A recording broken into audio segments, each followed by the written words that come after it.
Hey there, welcome back to the Path to Zion podcast, where we are rediscovering the ancient way. Thank you for riding along today. Visit us online 24/7 at pathtozion.com. Subscribe on YouTube.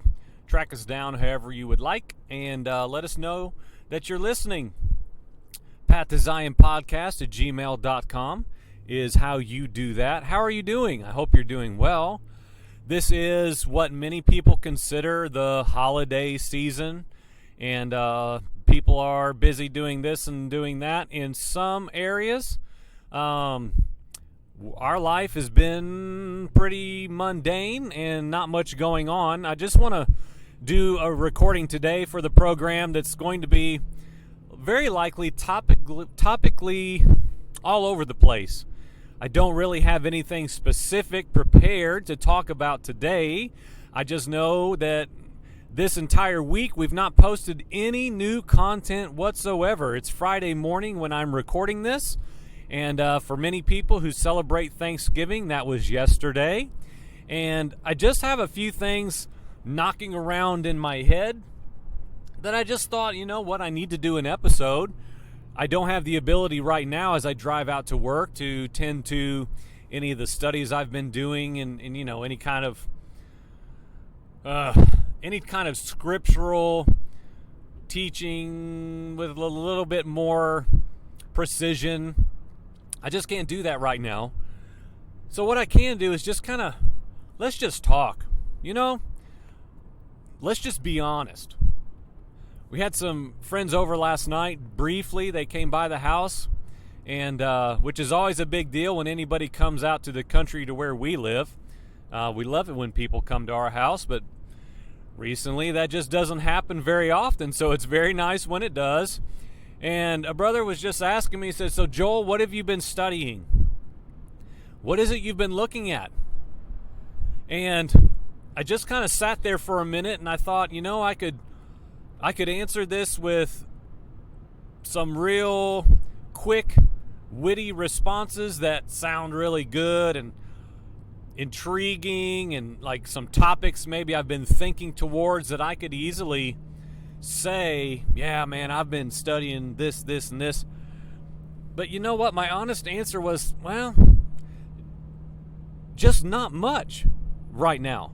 I just haven't really been studying. Now, there are several ongoing circumstances in our home, just, you know, in the natural circumstances of life going on. It's just been an interesting week or two. It's very out of the ordinary. If you've listened to the last episode that I posted, we're having construction done on the outside of our home, and it's still in process. And so anytime you have any kind of major work done to your house, any kind of major renovations, I can't imagine. We've had some work done at a previous home we lived at on the inside, and man, interior renovations, that will really throw a curveball into your life. And this is a complete exterior house overhaul. And on top of that, we are here where I live in southwestern Virginia. We are about to wrap up a 2-week season of deer hunting. And I am not ashamed to say I've been out. I think I've been out hunting every day. I think I've gone out at least one time every single day for the last 13 days. Am I obsessed? I don't know, perhaps. And so can we just be honest? Like, that's another facet of spiritual life that we talked about, just the four of us last night, just briefly talking for a couple hours about the importance of just being honest. And I've talked about this a lot in the program here, just about if we were all just really truly honest with one another, I really think the condition of the church at large would be much better off than she is. We talk a lot about something that I heard this phrase years ago, and we reference it a lot in our lives, is this myth of a man understanding. And basically, we look at other people and we prop them up. We see them maybe portraying themselves in their best light, in their best circumstance, at the top of their game. And what we do is we kind of make celebrity out of even other believers. Now, it doesn't have to be, but it can be authors, teachers, pastors, preachers, prophets. And we see them at their best. We see them bringing incredible teachings, or they have a YouTube channel with 1 million subscribers, or they've written a very popular book. And we see these men, and everybody has them in their life for the most part. I'm kind of odd. I don't have an issue with idolizing men. But there are still people, I guess I could come up with now even, that like I esteem and probably don't really see them the way they really are, because why? I don't really even know them. I don't really know them intimately. I don't know how they treat their wife. I don't know how they raise their children. I don't know how they behave when they're off by themselves and have, quote, freedom. We don't know one another for the most part in that light. Now, I've had those relationships before with other brothers and families, and it's very valuable to really know someone.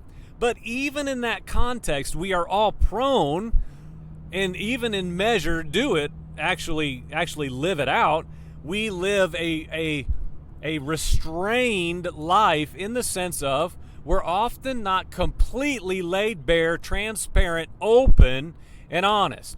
Well, why is that? Well, we're natural men in the sense of we are in bodies of flesh and blood, and I don't care to what measure. Now, I know free people who say, with great clarity, man, I don't care what anybody thinks about me. I just don't. And oftentimes the ones who go ramble on and on about how they're their own person and just don't care about what anybody says, a lot of times moments will come with those individuals where they have a revelation and say, you know what? Inside, I'm really insecure. I really do care about what everybody thinks about me. And my way to cope with that is to continually remind you and myself, you know what? I just don't care. And so let's just be honest today. I've not been studying a lot. I've not been giving myself to the endless topics for this program the way that, the way that I should be. Am I backsliding? No, we're not talking about this, talking about that. It's just a matter of, it's not even good or bad. Let's simplify. Or maybe complicate. It depends on how we look at this. Maybe we're going to complicate it. Good or bad would, I guess, be simplified and very easy to define, black and white. So let's complicate it a little bit, because maybe we shouldn't just make it simple, black and white, good, bad. Maybe it's just okay. And we can ask ourselves questions. Well, am I still communing with the Father? Yes. Am I walking in a life of lustful fantasy? No. Am I giving in to the indulgences of my flesh and just kind of doing whatever I want whenever I want to do it? No. Am I still reading? Yes. The Bible, that is. Am I still treating my wife and my son fairly and kindly and gently, and loving my wife the way Yeshua loves and gave himself for the church? I'm doing okay. Not perfect, of course. I could be more patient with them both. More kind, more loving, more gentle with my wife. Yeah, well, sure. There's always room for improvement. Endless, right? But yeah, I'm okay. I'm just okay. And I guess why in the world am I even talking about this? I don't know. Other than I think it would do us all well to just be honest with one another and not try to prop ourselves up in the best light. When someone asks you how you're doing, friend, whether you're at a church function or a Bible study, or someone in the body of Christ calls you and texts you and inserts any kind of a question into your life, fight off that urge to tell everybody you're awesome.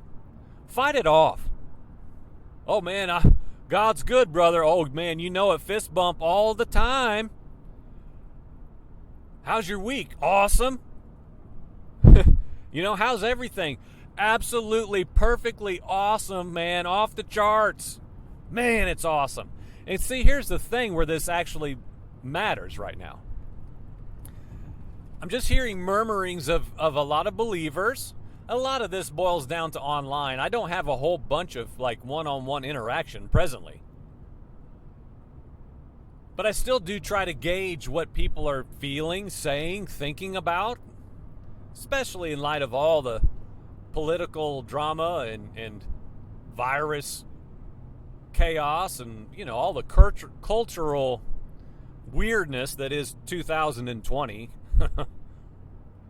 And people are just kind of down, especially evangelical Christian America. Holy cow. They're either irate mad saying we're not going to take it and they're just going to somehow overthrow the American government. I don't get that, but I just don't want to talk about that today. And maybe I don't want to talk about that anymore at all. I'm not sure yet. Prophets are still saying, hey, we weren't wrong. Don't you dare call me a false prophet. I wasn't wrong. Things just didn't go the way that we prayed because, that's just how prophecy is. Oh. I thought prophecy said what's going to come to pass, period. Anyway, there's just a lot of people who are just kind of down. And I just want to say, you know what? I'm not down. I'm not down because of worldly events and the culture of this nation. And friends, that's why so many of these come out from among them realities have to look like something real. That's why my family, my wife and I, my son just does what we tell him, of course. He doesn't have an opinion on being out of the world, coming out from among them. He's 9. Okay, Dad. All he knows is when we go to Lowe's during Halloween season, the stuff scares him to death, and he wants to go in the lumber side because he doesn't even want to see it. And then all the Christmas nonsense, he says, I don't get it, Dad. Who wants to buy all of this stuff? Well, honey, people love tradition. People love tradition. Humanity loves tradition. Warm, cozy, fuzzy, wuzzy, ooey gooey emotions. Let's just be honest, right? We love them. I love them too. If I didn't have the convictions that I do as a spiritual man, I'd do all the holidays, man. I'd do them all. We don't even do Thanksgiving. Call us hard. Call us horrible, awful people who have no fun. No, you know what? And here's the thing, right? Maybe we'll put our finger on this button for a second, shall we? Again, no script today. And let's connect these two. I feel like this makes sense in my head. Perhaps it will make sense coming out of my mouth. Well, Joel, that means you're not thankful. You don't even know all that God's given you and this nation. And man, oh man, I don't even want to go there again. These things take time to explain. We just pigeonhole and brand people something that we ourselves think we understand, and often we don't. I do the same thing. We're all guilty of that. Oh yeah, I know you're kind. I know how you are. No, we don't. But as these things, and here's the thing I talk about all the time in regards to biblical understanding of freedom and liberty. Again, man, I keep kicking back. Go to the July 2019 series, Freedom and Liberty. Man, a whole lot of substance to that understanding, biblically speaking. And I would just bring before you What if you came out further than you have already from the patterns of the world, the traditions of men? Now, there are people I know, well, man, I haven't done Christmas for 10 years, or I haven't done this, or I haven't done that, but yet I still see a real love and justification for other holidays, for other celebratory events that are not feast and Sabbath related. Now, am I scrutinizing too hard? Perhaps. It's very possible. But for me and my house, when we, and again, I'll reference what I'm always referencing, I feel like, is that situation from Sodom with Lot and his family. For me, the clear biblical representation and example of what we try to do in our household is, look, we have been sent Yeshua, a messenger of Yahweh God himself, to grab me by the arm, to take us out of the city, remove us. And then there's an instruction given. Hey, keep going. Go to the hills. Get out of here. And we know Lot's response. We just talked about it again the other day. Nah, I don't really want to go there. Can we go down and dwell over there in that city? That, ironically enough, was, I think it was the city of emptiness or something like that. Nothingness. And what did the messenger of Yahweh say? Yeah, go ahead. Go ahead, go. And he did. We're free to do what we wish, friends. We're free. You're free to live in a land that you're not supposed to be living in. You're free. You have that freedom. And perhaps we were meant to keep going and to be delivered out. And so, without going into that, because I have some stuff written down for that to be a whole full episode, so I don't want to go there entirely. But what I'm saying, to connect these things together, there's several different points I'm trying to make, and I'm going to try to make them culminate here.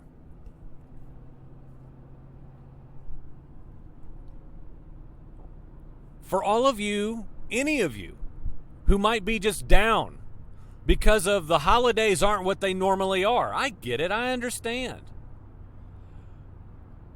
We have family that normally flies out here every single Thanksgiving week and stays with us a week. We see her once a year. This year, she couldn't come. It was sad for us all. I understand the familial aspect. Now, it's easier for me because my family has been so geographically spread out for so long, I'm just used to it. My parents haven't been within 10 hours of me for 20 years. I have a brother that's on the other side of this nation, literally. Couldn't be much farther apart. Other side of the family, no interaction, no relationship, period. My son doesn't even know he has another grandfather. So I get it. My heart is kind of already postured in the disconnect. And so that's advantageous, if you will, towards this mindset. But also, sticking to the spiritual principle therein, I understand the importance of family and gatherings and sharing. But my question is always, this is nothing new. This did not arrive in 2020. This is an old discussion, an old topic and challenge. What is it we think we have the right to have? What do we deserve? Well, you can't tell us we can't gather for Thanksgiving. You can't tell us that we can't do that. This is America, you know. Friends, when in the world is the church going to realize, you know what, your rights don't mean anything? Your rights don't mean anything, friend.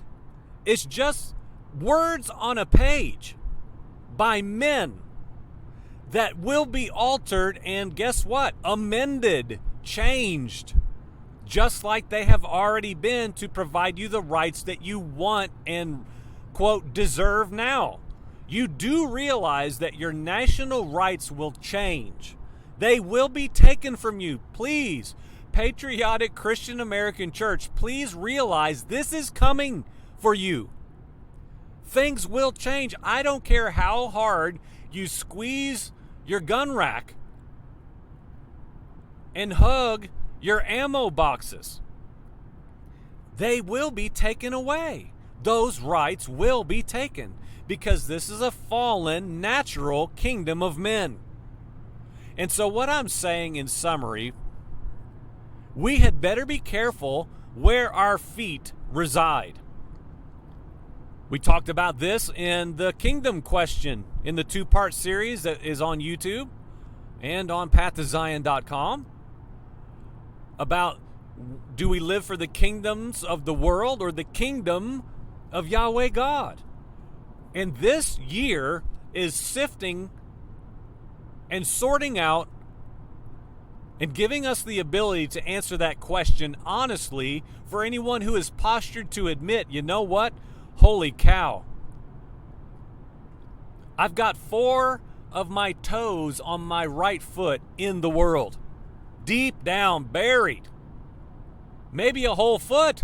Maybe I got a foot in the kingdom and a foot in the kingdoms.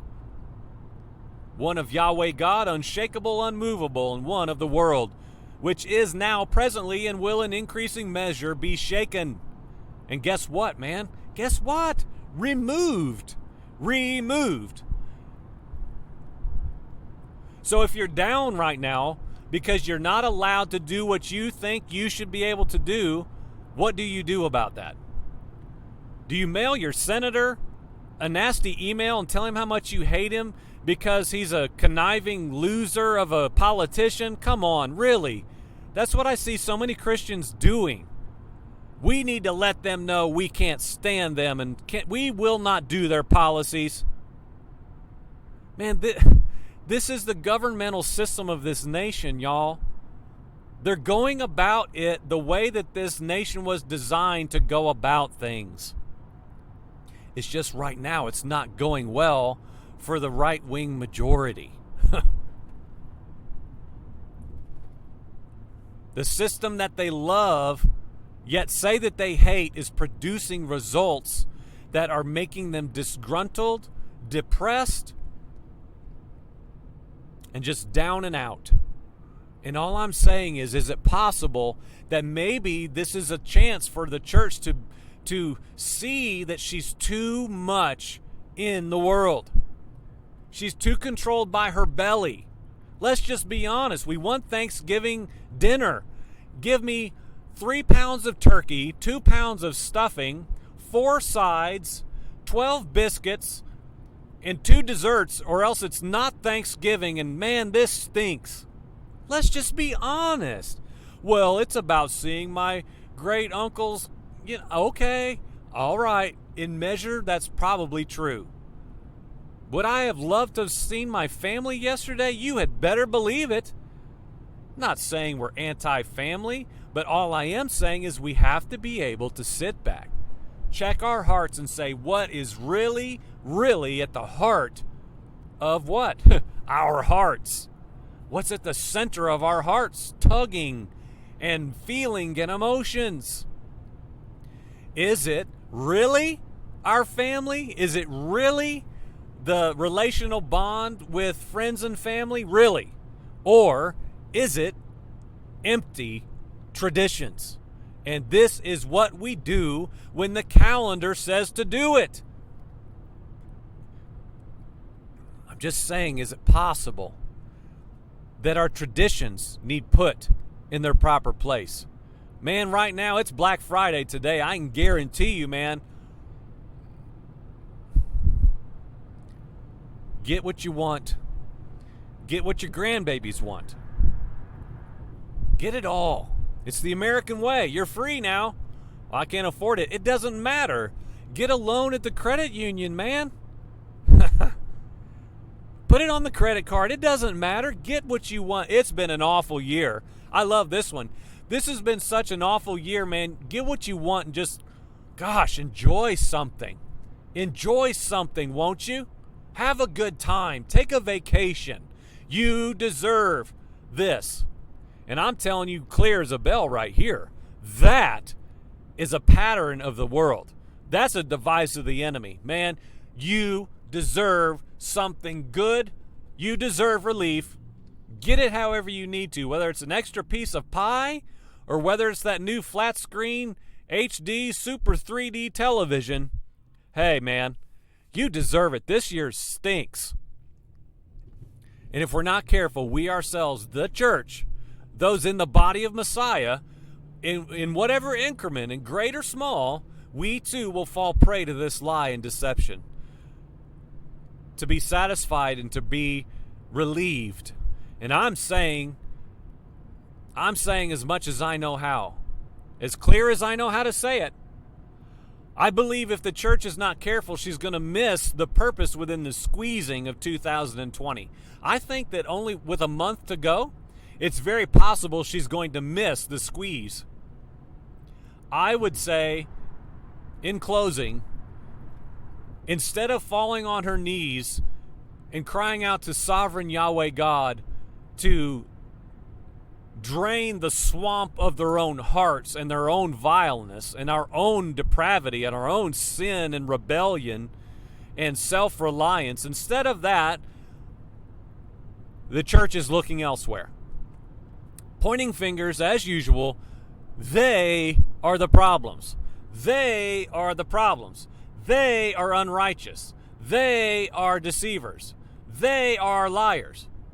We remain righteous. We remain done wrong.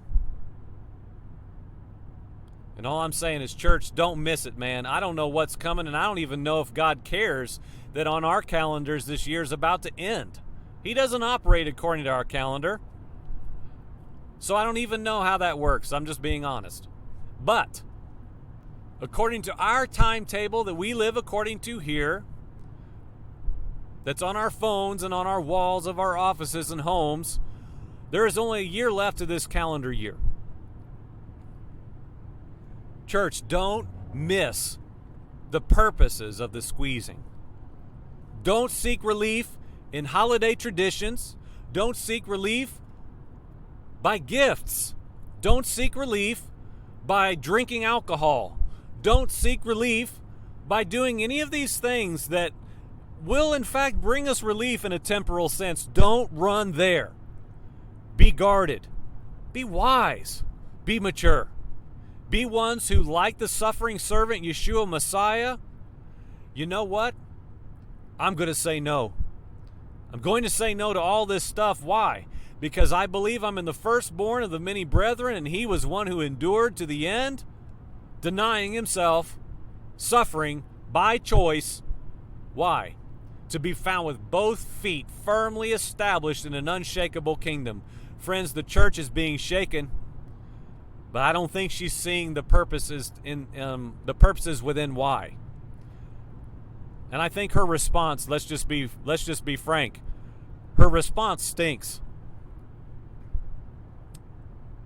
But there's still hope for us. There's still time. We're still here. Let us be ones who demonstrate going to our knees and looking inward. Church, look inward. Look inward. Look inward. I have so many things, a laundry list, that I have got to tend to in my life, that I've got to add and that I have to let go and remove. It is a never-ending process of being sanctified into the image and the likeness of the Son. I've got to get more and more of him and less of me. And this year's been a big contributor to that process. How about you? Is it producing more of the image of the Messiah in you? More peace? More rest? More self-introspection? More truth? In you now? In you. I pray that it is. So let's continue on, focusing on the Father, his will, his way over our own. You've been listening to the Path to Zion podcast, where we are rediscovering the ancient way. Find us online at pathtozion.com. Send us an email, won't you? Let us know where you're listening, anything we might be able to pray for you about, anything you might want us to possibly discuss here on the program. Path to Zion podcast at gmail.com. Thank you for listening. Amen.